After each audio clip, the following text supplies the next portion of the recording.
Welcome to Chapter 2. This is where we talk about economic models, trade-offs, and trades, and getting you familiar with the concepts of models. Why do we use models?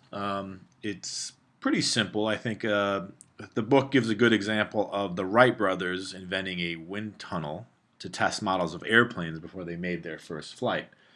Models are just, cheaper. They're easier and they're safer than building full-scale versions of things, and this is economists do the same thing. This chapter will introduce you to the production possibility frontier and the circular flow diagram. Hopefully you've read the chapter already and are familiar with them.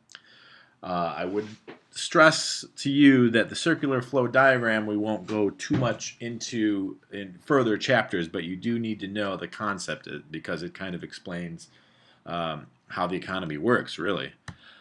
So let's go into the production possibility frontier, shall we?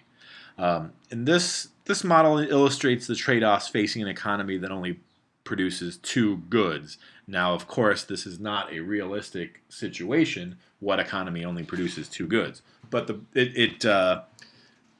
going along with the usefulness of models, it shows us trade-offs and opportunity costs and such. So let's take a look. The book gives an example of Boeing, I believe, where it shows you can produce so many Dreamliners, or it can produce so many small jets on the x-axis.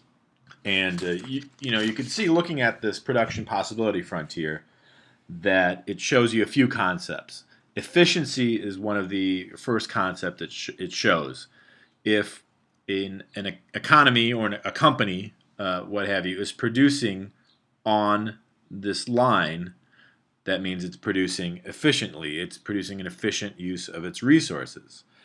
Point A or point B is an efficient use of Boeing's resources. At point A, you can make 15 Dreamliners and 20 small jets. It can make less than that, but that's the maximum it can make. So if they're producing both 15 Dreamliners, 20 small jets at point A, they are being very efficient. However, if Boeing was at point C and producing only 9 Dreamliners and 20 small jets, we're saying it is not being efficient in its production, because it has a potential to produce up to 15 of these Dreamliners at point A here. Point D, however, is a point of production that is impossible. That just is not something Boeing can do. It cannot make 30 Dreamliners and 40 jets at the same time. So that gives you a little bit of an idea of how the production possibility frontier works. So Boeing can feasibly produce everything in this blue shaded area. Everything outside of this line, it is not able to do. This model shows us opportunity costs by the negative slope that you'll see here. That means an increase in production of one good means that you have to sacrifice a quantity of another good. So if you start off at 30 Dreamliners and 0 small jets, if you want to produce 20 small jets, you need to sacrifice 15 Dreamliners to get to point A. This also shows us the law of increasing costs, and that's more if the frontier is,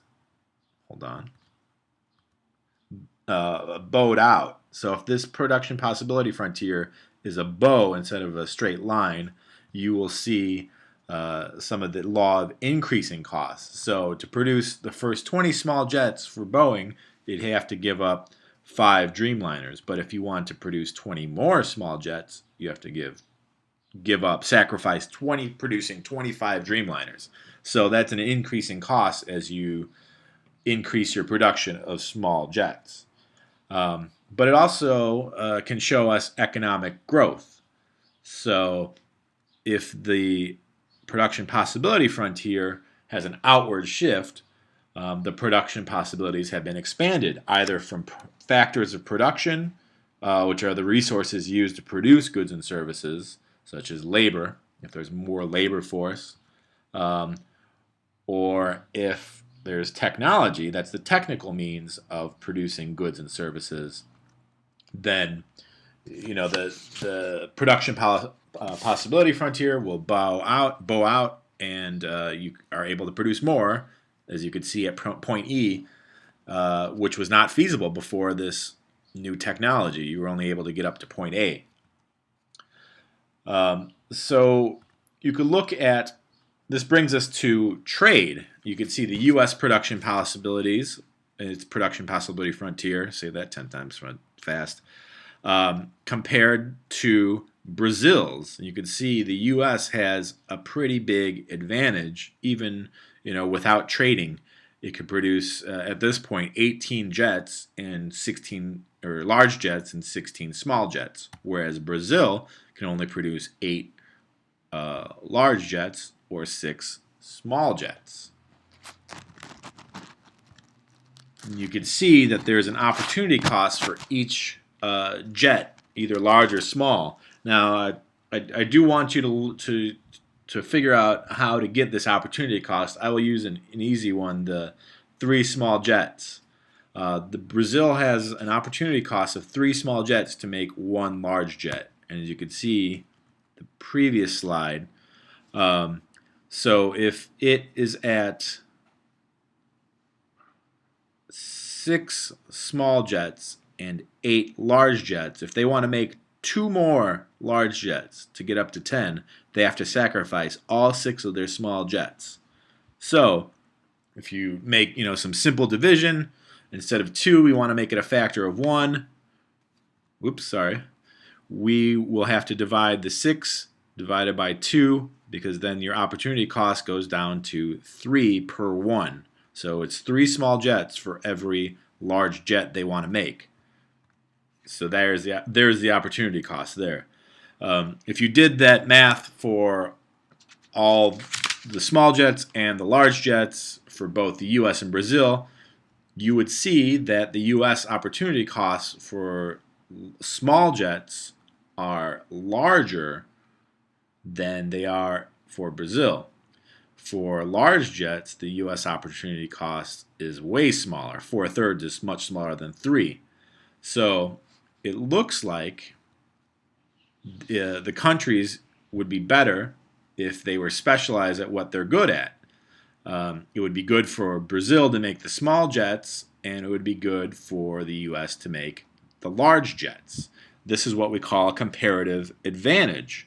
If the opportunity cost of producing the good is lower for the individual than for the other people, for example, one country versus the other, then that country has a comparative advantage. The Brazil has the comparative advantage in small jets.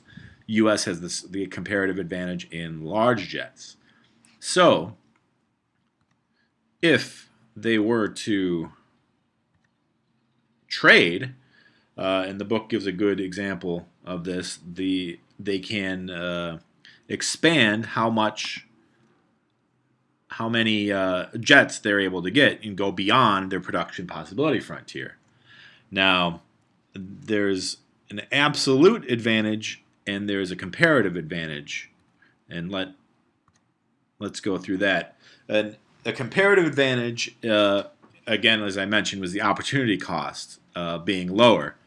An absolute advantage is if you can do it better than the other country altogether. So if you can produce more jets, so say the U.S. can produce both more small jets and large jets than Brazil, so it has a absolute advantage in both, but it does not have the comparative advantage because the opportunity cost is a little bit higher for the U.S. to produce small jets, I believe. So even though Brazil cannot produce as much, it does not have the absolute advantage. U.S. does. It has the comparative advantage in small jet making. You could also think of it like as a class project. So say you are paired up with another student. You are student with student X. If you are able to do everything for the project, you can make the PowerPoint slides, you can make the report, and you have more skills in presentations and websites. creating, you have the absolute advantage in everything. Student X has none of these things, but it doesn't make sense for you to do all of this work while student X does nothing. Has to be something that student X is okay at. And in this case, if student X was okay at PowerPoint slides but just wasn't as good as you, it might make more sense for you to give student X this task because of the opportunity costs involved. So now let's go to the circular flow diagram. And this kind of shows us how all the transactions in an economy and how it flows around in, well, you guessed it, a circle. It shows the flow of goods and services and money in the economy. You could see how households, that could be your household or anyone's really, offer factors to the factor markets, which are pretty much labor. It offers their, households offer their labor, the people in the household, to firms, and that's how they make money. The firms use these factors, labor, to make goods and services, otherwise known as stuff. These things are provided to the households, either some sort of household good, like we'll say a vacuum, or even a service. We'll say someone comes to your house and vacuums for you. But you, as a household, have to pay money. So goods and services and the factors of production flow in one direction, and money flows in another direction. You can see how, as the factors are provided by the households to the firms, money is provided by the firms to the households. So you can see money goes one way from households to firms and back to households, and goods and services goes the opposite way.